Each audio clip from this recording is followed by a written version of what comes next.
Dear students, next topic है अपना अभिलाक्षणिक सदिश, कैरेक्टरिस्टिक वेक्टर। ये इसको आइगन सदिश भी कहते हैं, आइगन वेक्टर। बहुत ही इंपॉर्टेंट है ये। तो इसमें मैट्रिक्स ए के लिए कोई अशून्य सदिश एक्स निम्न प्रकार हो। किस प्रकार? A x is equal to lambda x, अर्थात कोई एक्स सदिश वेक्टर इस टाइप का है कि ए से इसकी संक्रिया करेंगे तो हमें एक्स का मल्टीपल प्राप्त होता है, और ये जो मल्टीपल हुआ लैम्डा, ये हम पहले पढ़ चुके हैं, आइगन मान कहलाता है। वैसे बेसिकली यहीं से आइगन मान और आइगन वेक्टर की परिभाषा निकलती है।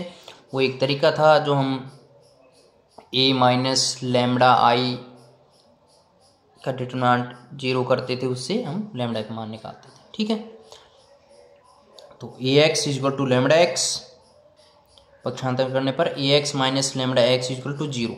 ये ध्यान रखना, ये 0 शून्य मैट्रिक्स, 0 मैट्रिक्स है, नहीं कि सिंपल 0। ठीक है ना।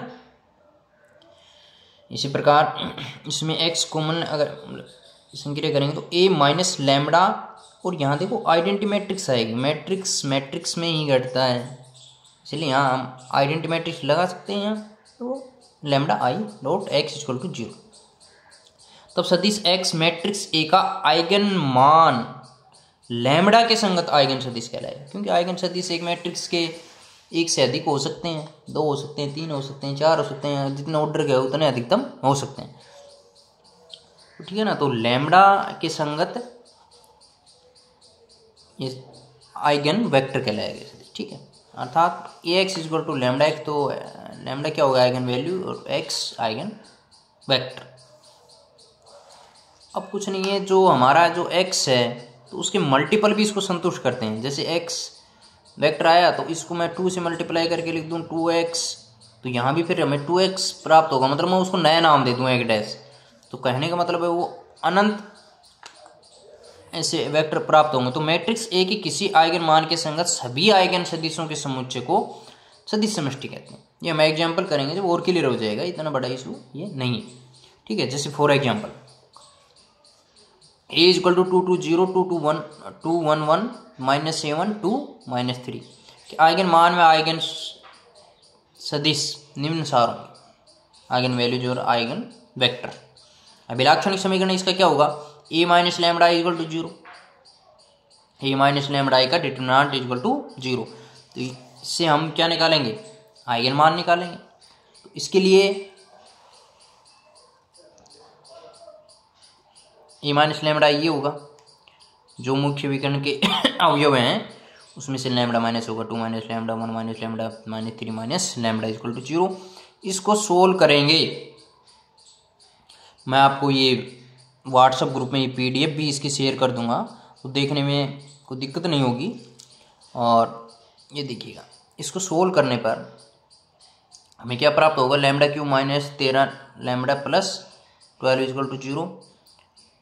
यहाँ 1 इसको संतुष्ट कर रहा है, तो लैम्डा माइनस 1 इसका एक फैक्टर होगा, इंटू क्या आएगा? Lambda square plus lambda minus 12 equal to 0।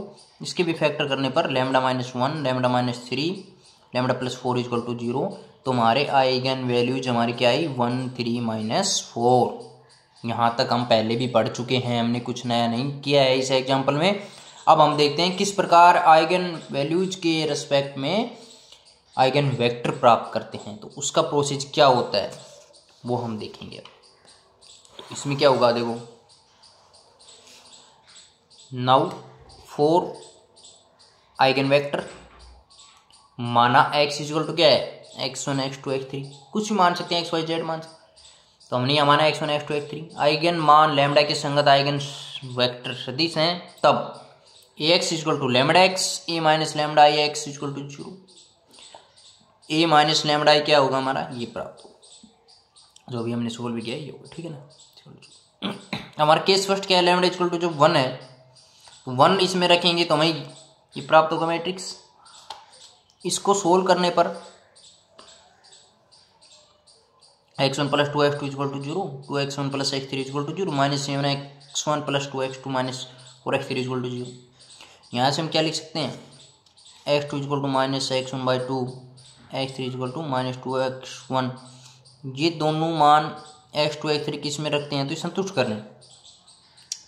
चलो उसको छोड़िए, हमें तो इसमें एक रिलेशन चाहिए। तो देखिएगा x1 इक्वल टू यहाँ से क्या आया -2x2, x1 इक्वल टू यहाँ से क्या आया -x3/2। तो इससे हम क्या लिख सकते हैं x1 equal to -2x2 equal to -x3/2। अब हम क्या करते हैं -2 से डिवाइड कर देते हैं, तो यहाँ -2 आ गया, यहाँ 1 आ जाएगा, -2 से -2 कैंसिल हो जाएगा, यहाँ -2 से डिवाइड कर माइनस माइनस प्लस हो जाएगा, और ये 2 से डिवाइड कर रहे हैं, 2 पहले ऑलरेडी है तो 4 हो जाएगा, इक्वल टू K1 हमने माना है। तो हमारा x1 वेक्टर क्या आ गया, देखो यहाँ x1 का मान क्या आया -2K1, x2 का मान क्या आया K1, x3 का मान क्या आया 4K1, तो K1 ये कॉमन आ गया, ठीक है ना। तो x1 इक्वल टू K1 -2 1 4, यहाँ K1 क्या है स्वेच्छाचार।